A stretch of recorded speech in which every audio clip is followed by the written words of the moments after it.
All right, we are here for another episode of the April Lewis Experience, where we are talking all things to get you to healing, healthy living, and happiness. And more than anything, I am the girl that you talk to so you know that your dreams can come true. So I am so lit and so excited about today. First off, it's my first guest on the show. Whoop, whoop, whoop, whoop, whoop. And she is the bomb. She is dope. She is funny. She is gorgeous. She is real. She is insanely smart more than anything. I think she knew a little bit of the role she's played in my life, but I know she doesn't know the full gamut. But to give you a clue, it's not by happenstance that I wanted you on first, except for after our last conversation when we talked that night in Clubhouse. So shout out to Clubhouse. And if you're not on Clubhouse, get on Clubhouse. Right? Everybody need to get in Clubhouse, right? So yeah. I am here with the amazing Kelly Charles Collins, and she is an author, speaker, lawyer, and just total badass. And I don't know if you could really make that a title, but if you could, you would own it. So Kelly, first and foremost, thank you. How are you today, beautiful one? Oh, April, thank you. I'm well, and I hope you're well too. And I'm so proud of you, number one, and then also honored to be your first guest. So we're going to have a good time, have a conversation, and, really just empower some women today. Absolutely. And, we first met each other in Orlando. Both of us now are in Florida. We didn't come over our trauma of that cold weather for the last few days. Look, Floridian, I ain't a Floridian, but now that I live there, we be like, it's cold. Why? So we here in Florida, I'm in Tampa, she's in Orlando, and we actually met in Orlando. And I don't want to tell the story because I love just the fact how we both at the time I was in Maryland, didn't know each other, to coming into this dope mansion with our speaker coach. Shout out to Donna St. Louis of High Profit Zone.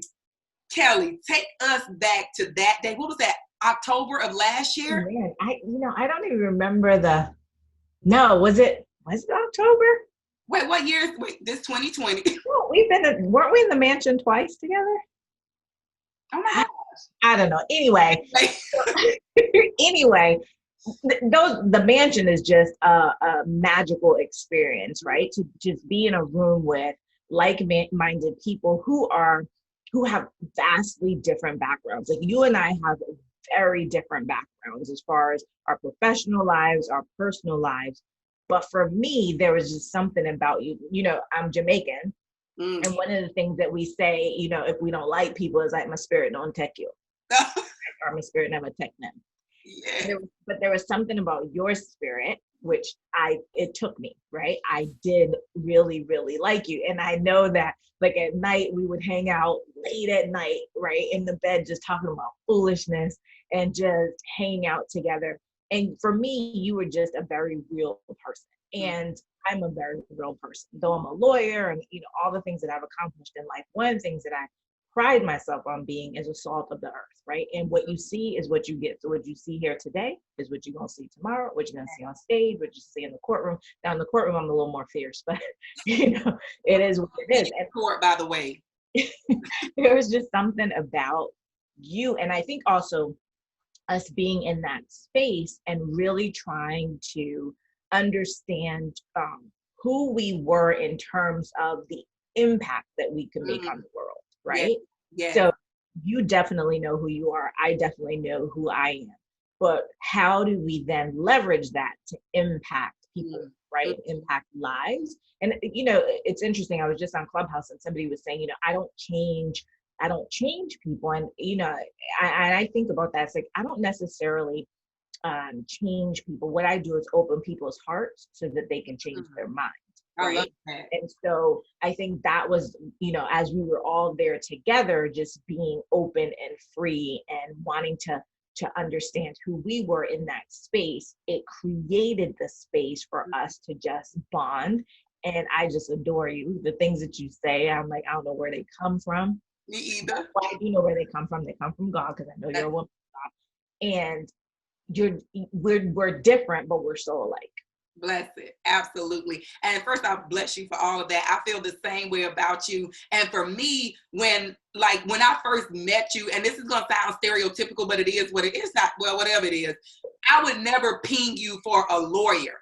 And that just goes to representation, who you know. Like if I say, let me call my lawyer, I got 2 white men that I call, and that, like, first off, y'all ain't gonna invoice me because we cool. I'm not paying your $443 an hour fee. And then I know like 1 black male lawyer, and I maybe have met female lawyers, but they've just, I have a healthcare background. I just never really met a lot of female lawyers. And then I meet you, and you are a lawyer, and you are a lawyer in the HR space, but it's like your intellect, the depth of your knowledge, it's there, but your realness and your genuine compassion to legit, like you said, open people's mind, open their heart, like that right there is what, like, that's Kelly. And then when you spread lawyer on top of that, I couldn't even imagine you. And let's just be honest first, we sitting down right now, but Kelly, how tall are you? 5 feet. So, and I'm 5'9" and 3/4. I know that because I just got my. And so Kelly, like this powerhouse, when she speaks, she looking directly to you. I remember seeing one of your videos where you came in and you were like, "I'm here, you're welcome," or something like that. I said, "You better work it." So you were a. That wasn't my saying that. So that was what happened. Is someone else had done an earlier keynote in the day, and she said that. She says, like, when she walks in a room, she always thinks, I'm here, you're welcome. And so later on, when I was doing my speech, I was like, I'm here, you're welcome. And they just cracked up. They cracked up. And then that audience didn't look like the audience that would crack up. But then even then you come in and you let people exhale, right? Because if you come through the door, my name is Kelly Charles Coxon, and I am a lawyer. People gonna freeze up. So now my viewers, they say, oh, she's the lawyer, so what's she about to talk about? When you were in the mansion, you were a lawyer. I was a speaker and coach. What made you come to a mansion retreat that was technically for speakers? Where were you in that time? Right. So at that time, I had been planning for 2 years, for the past 2 years to transition. So this year I celebrated my 25th year of practicing law.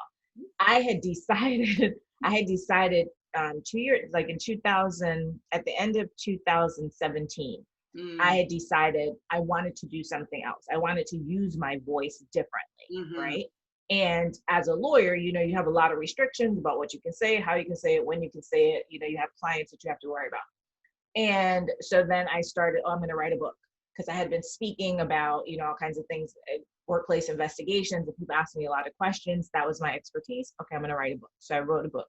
I said, I'm going to do a TEDx on bystander intervention. And so I decided I was going to do the TEDx. Now, but in the transition, so I also joined the National Speakers Association. And one of the things that happened is that people were always asking me, well, what do you speak about? And I was like, I speak about a lot of things. I'm a lawyer. I'm an employment lawyer. I can speak about this, right? The whole gamut. And so then I hired a coach. Before Dawn, I hired a coach to just help me try to figure out what it is that I'm, how do I get into this business? And I ended up with like these 9 topics. Okay, good Lord. Right. And then when I did my landing page, I was like, this is a lot of stuff you got to go think of. And she was telling me that. She's like, Kelly, this means you're going to have to come with all these pages, all this stuff. But a lot of it was stuff that I already knew because I've been practicing for so long. The reason I ended up in the mansion is I saw Donna on Facebook. Don't know how I even ran across her on Facebook. And I kept watching her, and I was like, I got to meet this woman. And we were having our influence, which was the national conference for NSA. And I was like, oh, she's going to be there. I'm going to find her. So I basically stalked and found her in the hallway. Yes. The first time that she had her mansion retreat, I couldn't go. So I sent my sister. I was like, I need you to go. I need you to go figure out what's going on. And I need you to teach me. When my sister went, my sister was like, you must go. And she said, because if you go there, when you leave there, you will know exactly what it is that you need to be doing. Wait, hold on. So your sister, which I've never heard of somebody sending somebody else to a conference to fill the gap for them, like not go to this dinner party, but a whole conference. And I've been to Influence. Influence, first off, is expensive. No, I sent her to the mansion. I thought you sent her to the conference. Oh, you sent her. I went to Influence, but after I met Donna, I sent my sister to the mansion.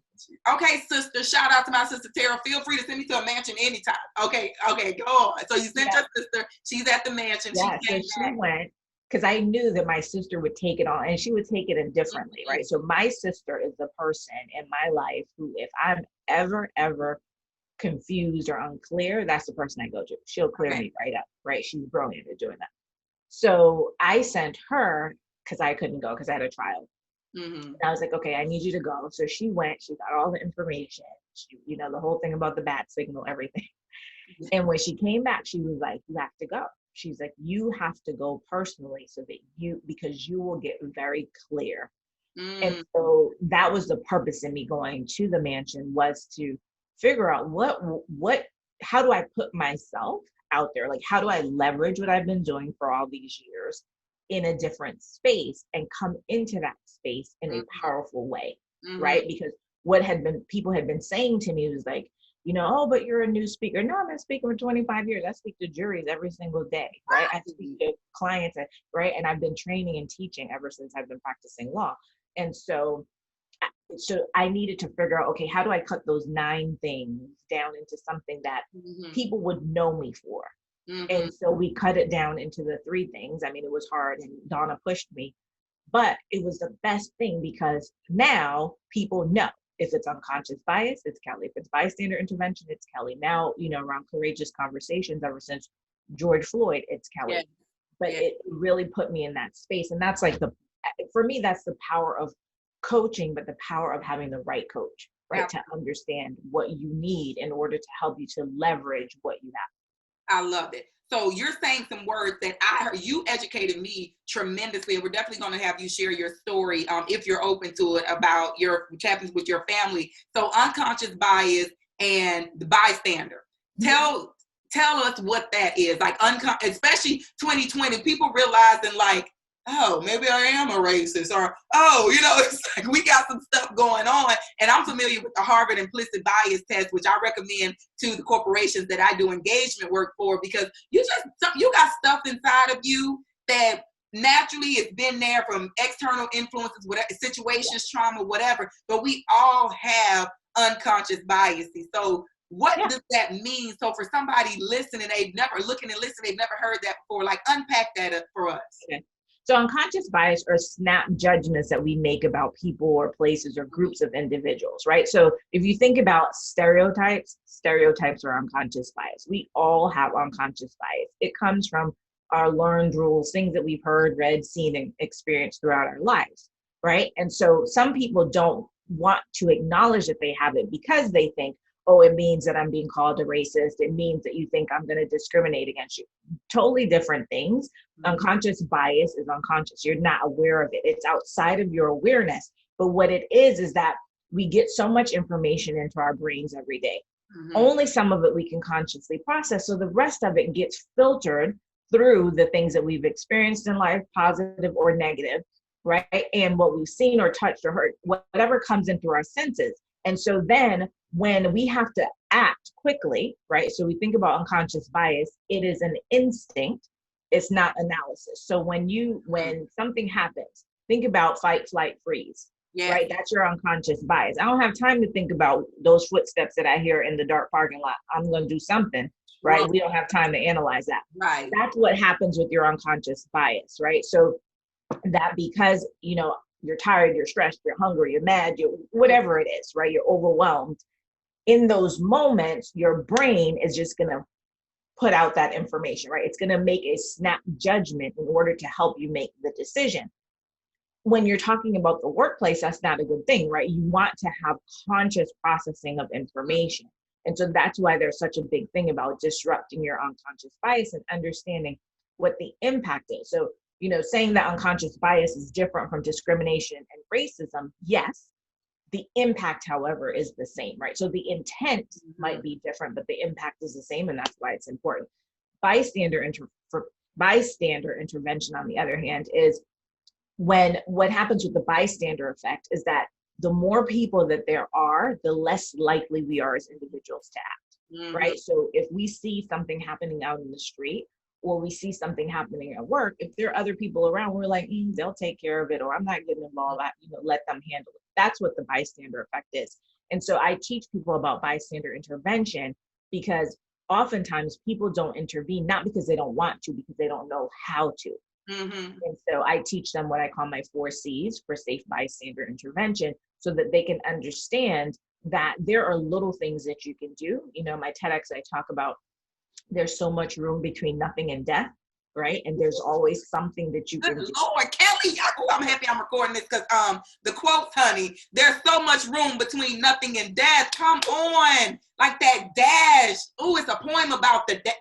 That's my favorite poem. That poem. So if you've not seen that poem, Google, because I think it's called Dash, or The Dash. The Dash. The dash. And it's a poem. It's powerful. This my late husband over here. When I first read that poem, it's like all that matters is the dash. Okay, so thank you for that. Your legacy. Yeah. Yes. Oh my God. So much between nothing and death. Because one of the things that I say, go watch my TEDx, please. Oh, listen. I gotta write that down to make sure you send me the link so I can put it in the comments. So it's in the comments. Make sure you click on it. I will. And in my TEDx, I talk about my TEDx that there are things that I'm very, very passionate about, but there are things that, like, I'm not willing to die. I say I'm not willing to die for things that I believe in, right? Mm-hmm. There are people who are. And so that's why I say there's so much room between nothing and death. I'm not willing to die, but I can do other things, right? Mm-hmm. So if I see something, I could say something. If I see something, I could pick up a phone and call. If I see something, I can enroll other people to help me, right? There's so many things that we can do other than just be like, not my problem, right? Because it's not your problem today, but the question that I always tell people to ask when they're thinking about whether they should intervene. What if that were you or somebody you love? What would you want somebody to do? Just do that. Right? Just do that. Just do that. I love the way that you just explained that. And it makes me think about that. I think it was a Saturday or Sunday when I called you after I left Publix, and I was pissed. I was pissed, but really I was hurt. But anger is like the biggest frequency that we can hold in our body. We'll be really sad, but it can manifest in anger in much a big way. And I really was like mad, but I was hurt under that. And I was in Publix, and I had just like worked out that day. And this was before I locked my hair. And so I had my natural hair in like the little balls, like, so the Bantu knots, so little small balls, which is pretty much attributed to, African women of African descent. I had on a Nike tank top with some like short Nike biker shorts. So, and y'all see, I know I'm fine, but like I got a little meat on me, right? But it's like I went in, all I wanted was some broccoli, because I'm trying to get my healthy living on. COVID got me eating pecan pie at 2:00 in the morning. It's been a whole thing like this year. So I went in to get my broccoli, walked in Publix, go right, hear the broccoli, come check out, minding my business. So I go through the line, and it was 2 women, that the cashier and the bag lady. So when I'm checking out, the bag lady said, she's like, do you want paper? She was like, you want paper or plastic? And I was like, I don't need either. I was like, I don't like using plastic. And she was like, oh, okay. Won't question that. And I was like, okay. And then she was like, because I don't want you to beat me up. No, she said, because I don't want you to kick my butt. And I was like, kick your butt? Why would I kick your butt over plastic? And then she was like, well, you just look, like you're tough. So I'm sitting here like, first off, I'm trying to keep a plastic bag out of Whale's stomach. Why are you coming at me like what about me says that I would beat you up? So I immediately, that's why storytelling and sharing is so powerful, because if it were not for you, I would have not realized the microaggression that she had brought to me, and realizing that her unconscious, something about me said threat. Something about me said I would beat you up. Nothing about me, April Lewis, in that present moment said either of the two, but the way she created that experience for me was based off her stuff. And it really hurt my feelings, because as a Black woman, people are always trying to label us as angry and this, that, and the other. And I'm a unicorn running around this thing called Earth. First off, if I'm going to beat you up, which I'm not, it ain't going to be over a plastic bag. So saying that to say. The thing to understand too, April, about that is that it wasn't something about you, right? So it wasn't about you in particular. Mm-hmm. It was about what she had been exposed to about what you represent as a Black woman, right? So she doesn't know you, so she's right. and she's making a judgment and she's making a story. But that story is based upon experiences that she's had, things that she's been exposed to. Mm-hmm. And in that moment, again, her brain, right? Yes. So what we're thinking comes out of our mouth, and it impacts our behavior, Mm-hmm. right? And so for her, like, she saw this Black woman, her idea of Black women is tough, angry, whatever it is. And so she put that on you. So it wasn't necessarily about you in particular. It was what a Black woman represented to her. I love that. So, and I was so happy that I had you. And I'm just happy for the maturity that God has allowed me to level of maturity, because it was offensive, and it was hurtful. But I walked out the door, and like you said, I knew it didn't have anything to do with April Lewis. And one of my sayings is, don't make other people's stuff your stuff. So I wasn't going to carry that energy on, but because I am a human and I have feelings, and she did tap into it, I needed to call and release. And after I talked to you, I was good. And it was during that season after George Floyd, God rest his soul, so we were all in that space.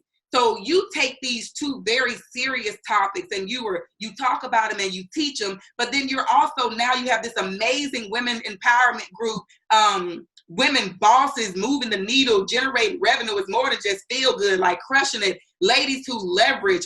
What was the moment in your life when you went to talking to the judge and jury, and you're saying, let me get to these women to leverage all of what they got going on? So where did you shift, Kelly?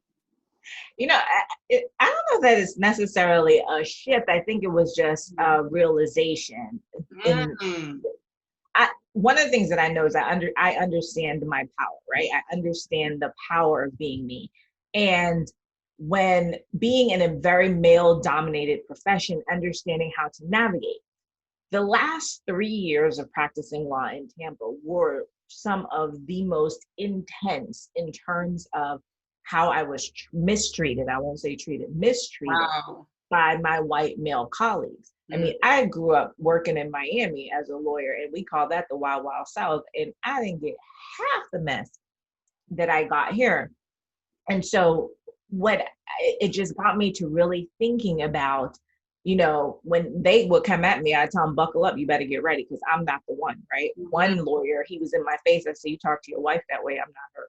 Woo! So, I don't mind, and I didn't mind doing those things and being able to speak up. But what I realized too is that there are a lot of women in my profession who did not have that ability, because they weren't able, or because they understood that if they did, there were consequences to that. I had gotten to a point in my career where I did not care, right? Because it was more important for me to be powerful in my own right, and to make sure that they understood that they were going to respect me, even if they didn't like me, what they were fearful of me, right, and my capabilities. So, and I also understand that just the stress of being a lawyer.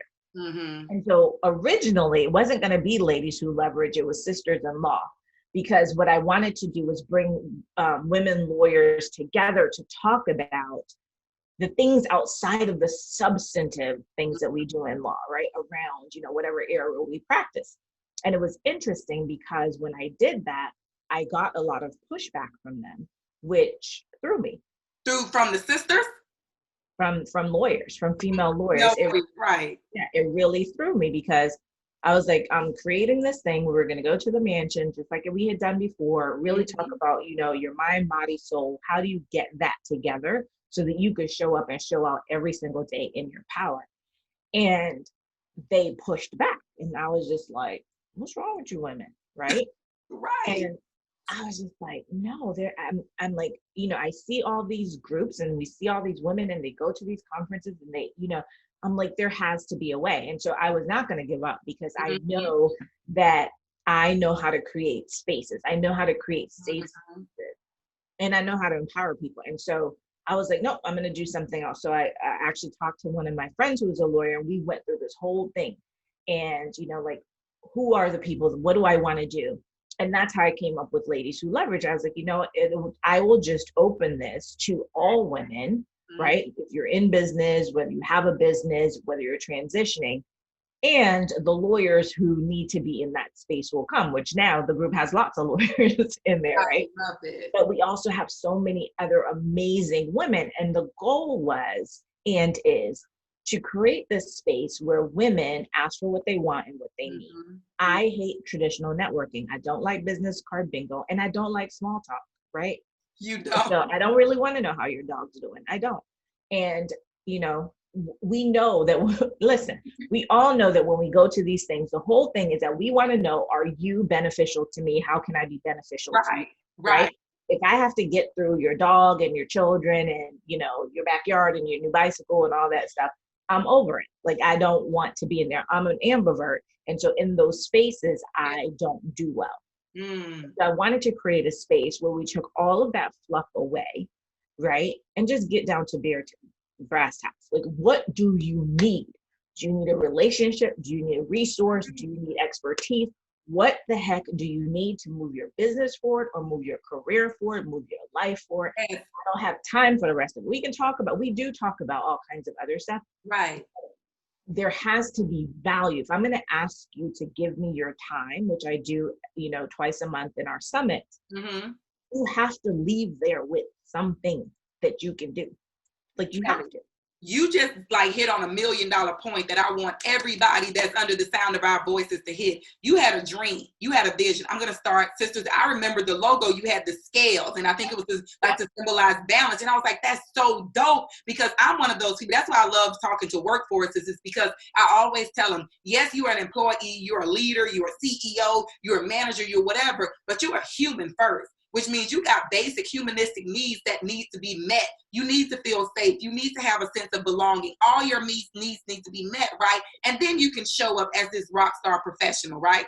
So you had a dream, and literally they were like, yeah, no. So at that moment, your dream could have been deferred. At that moment, you could have said, well, this ain't going to work. Let me just go back to practicing law. You said, no, I'm going to turn over here.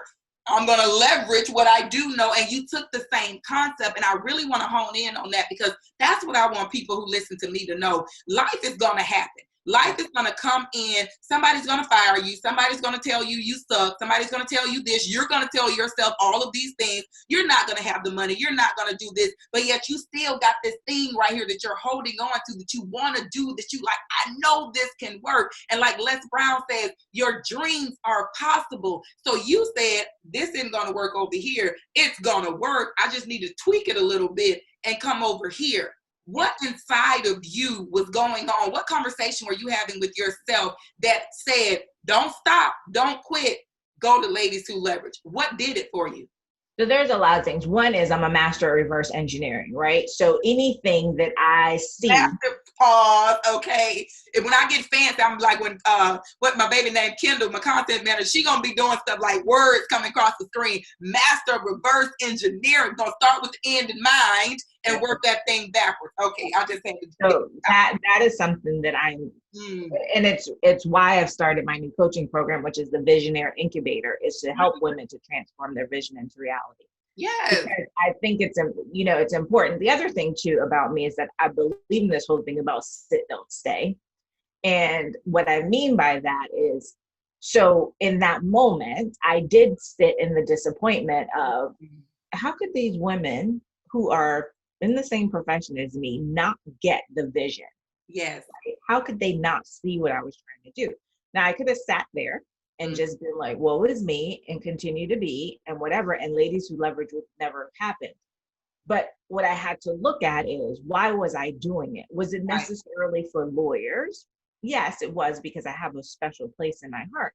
But at the core of it all was that I always want women to stand in their greatness. I always want women to own their power.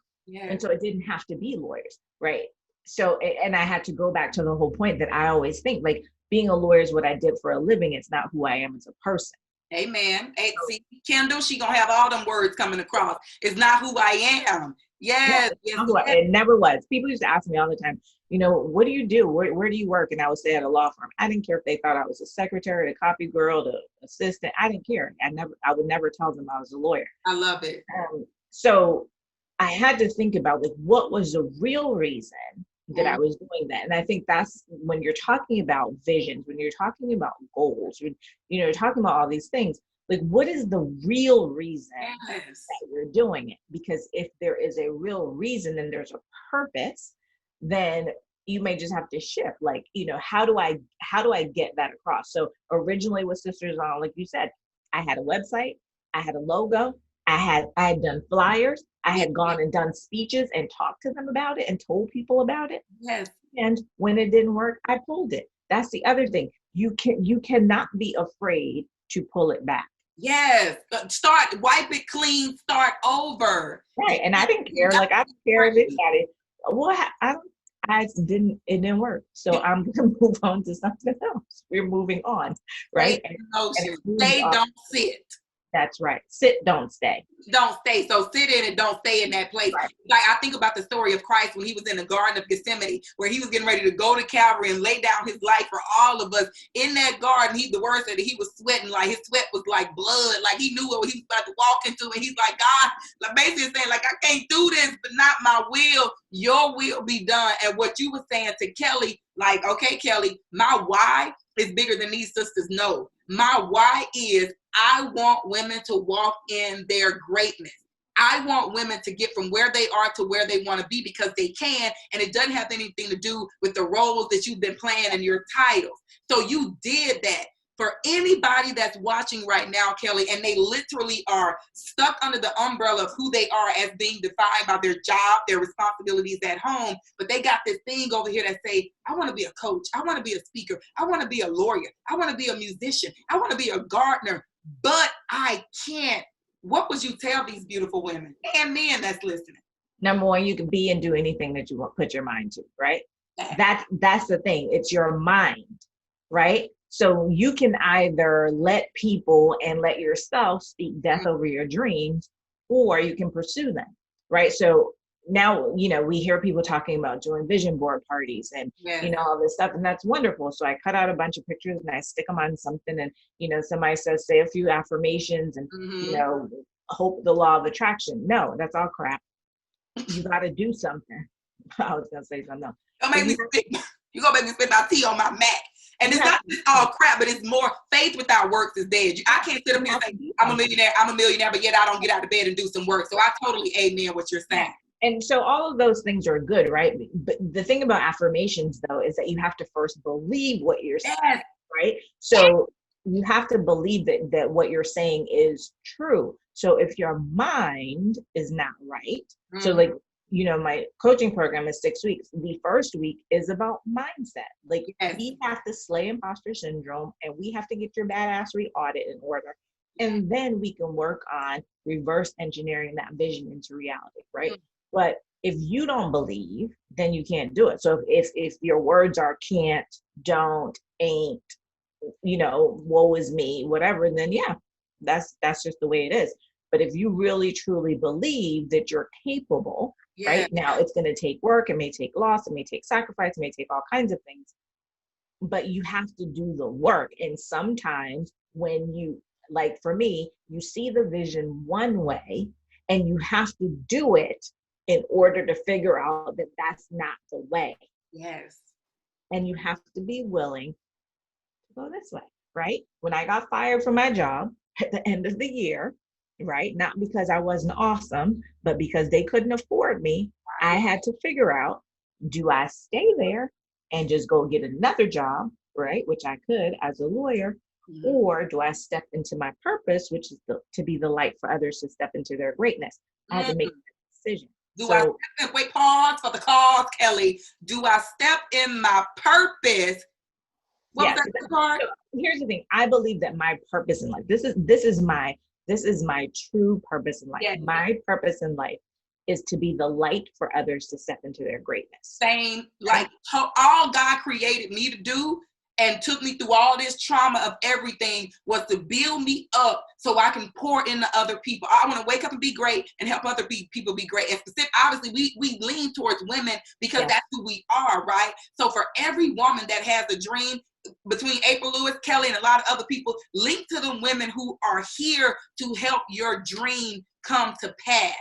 Now, you said that you got fired. And I think this is a beautiful way to round out this conversation for women, because one thing about strong women, we be knowing stuff. The women's intuition, we got a direct, and I could be biased because I am one, but I'm not, because I got some data to prove it. Women, we got a direct connection. I ain't got no data. I just got awesome women who, I got women who amen it. But you just, your intuition, like, it's like a mother can hear their child cry before they cry, or like out of a room full of kids, you can hear your baby, or you can sense something wrong with your child, or let me go in there. I think, like, we have this intuition. They fired you after you've been crushing it in the courtroom, making their firm look good. But on that day, around that time, it was already something going on with Kelly. Tell us about that. Yeah, and I wrote an article about this. I call it my freedom papers, which I think it's going to be The my freedom, my favorite word. Freedom papers. It was interesting. So in October, I had just gone to work one day, and I was sitting at my desk, and I just heard a voice, and the voice told me to turn around. And so I turned around, and there was nobody in the office but me, and I was looking at everything that was on my wall, all my accomplishments and everything. And then all of a sudden, I just said, my freedom papers. I don't know where that came from. I just said that, and I turned back around. And then a couple hours later, they called me in the office, and they told me they could no longer afford to pay me, so I wouldn't have a job by the end of the year. And I tell this in more detail and other things, but so they said, they could no longer afford to pay me. And for me, I was just like, okay, I got it. And they, after talking for a while, they were like, oh, this went better than we expected. And I was like, yeah, because y'all didn't expect it, right? I expected it. Come on. I already knew, because I had been see, here's the thing. You got to watch what people do and not listen to what they say. Come on. Betray your words. And for at least 6 months, there had been a shift in the way that they were treating me. There was a shift in the way that, before I would be brought into decisions, and then, they were making decisions and I was finding about them later, even though I was a partner in the firm, right? And so they were doing things, and, they would have like the HR person ask me like dumb questions. I'm like, I'm an HR lawyer. Like I'm like, and I told him one day, I was like, who put you out to this? Like, who are you fooling? I was like, listen, we know that I'm going to leave here. It's either going to be on their time or my time. Wow. One of us is going to do it first. If they do it first, that's good. If I do it first, then that's good. But we're not going to play games, right? And so I had been watching them for 6 months, not listening to them. Yes. So when it came to that point, I was at peace. I had already been planning my exit anyway. So it was just, I'm not a religious person. I believe that everything happens for a reason. Yes. I was playing footsie, right? One foot in, 1 foot out. Sometimes I would be all in trying to figure out what I'm going to do with my business. And then other times I'm like, no, I'm getting this good paycheck right here, right? I was making a lot of money. I was like, I'm getting this good check every 2 weeks. Yes. And maybe I don't feel like doing all of that today to get that business going. And, I kept saying that I wanted to do something. And I know that my words have power, right? And I know that when I put things in the atmosphere, they are going to come to, I have to account for them.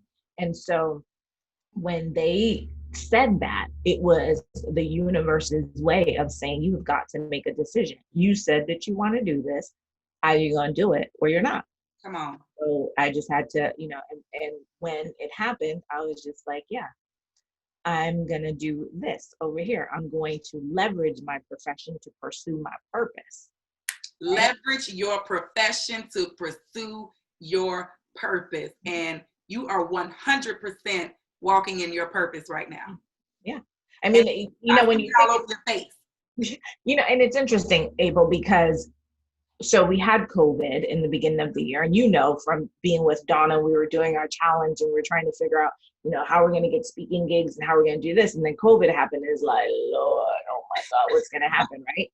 And I was just like, though I had been planning to leave, I had not put finances and stuff in place to really leave. And so it got to when George Floyd happened, I was talking to Donna and I said, listen, all I want to do is have conversations with people. That's what I want to do. I want to have conversations. I want to create spaces for people to have these discussions. Mm-hmm. And again, my words have power. And again, I know that I can, that the universe will call you on the carpet and be like, okay, that's what you want to do. And I have to say that in 6 months during a pandemic, yes, I replaced my salary as a lawyer, which is multiple 6 figures, right? So and I say that not so that you know about the number, right? I say it because when you live, stand, own your power, all things are possible. I love it. All you need is a dream and a vision. And with that, you have dream, vision, and action. And action. You definitely got to round it out with action, right? And it's infinite possibilities out here in the world. So I think what more than anything, what I got from you and what I pray that everybody that's watching got for you, that first off, can't nobody tell you who you are but you. You know who you are. God gave you an identity, and you got to own that identity, and you have to step into your greatness. And it does not matter who says, no, it ain't going to work. They don't see themselves in your vision. It's like that meme say, don't get blind people to proofread your vision, right? Because it's not theirs, it's yours. And if you need to rinse it off and do it a different type of way, be courageous enough to do that. And sometimes, more often than not, and I would venture to say all the time, you got to let go of what's the most comfortable for you to get over here into your greatness. And God got a way. God got a net that's laying right here to catch you when you leap. The same way when I walked away from them 6 figures and then COVID happened and every speaking engagement got canceled and I had $3,000 in savings with 2 mortgages, living in one of the most expensive cities in Maryland. And I was like, okay, God, you got this. And I got this too because I didn't give up on me, which is what allows me to be here today, completely happy, completely living in my truth and freedom, having experiences like this with beautiful women like you, Kelly. And I just honor you. I love you. And I want people to stay connected to you. So in the comments, everybody they're going to have your contact information and they can just click on and get to your website. But in closing, I want you to do 2 things for me. I want you to tell our viewers, how can they get to you? What website, social platform you want them to come to? And then just tell me, what's your favorite saying? Because my favorite saying is how we going to close out the show. What's your favorite saying? So 2 things. If you need my left brain, go to kellycharlescollins.com. That's where I speak about all those topics on unconscious bias. If you want my right brain, then go to Coach Kelz, KELZ.com, because that's where I'm your chief visionary over on that. So left brain, right brain, whichever one you want. But I'll give you all the contact information. Yes, I love it. And also if to join Ladies Who Leverage. So you can go to teamlwl.com and join the Facebook group.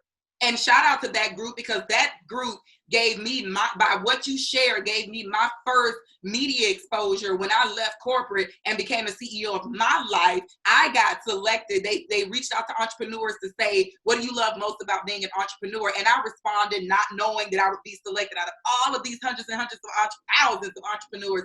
And what I love most about it is that I get to operate in my zone of genius and I am free. And that's exactly what you're doing. Kelly, I love it. Let me tell you my favorite saying.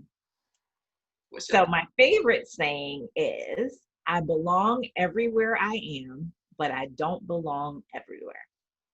She belongs everywhere she is. She does not belong everywhere.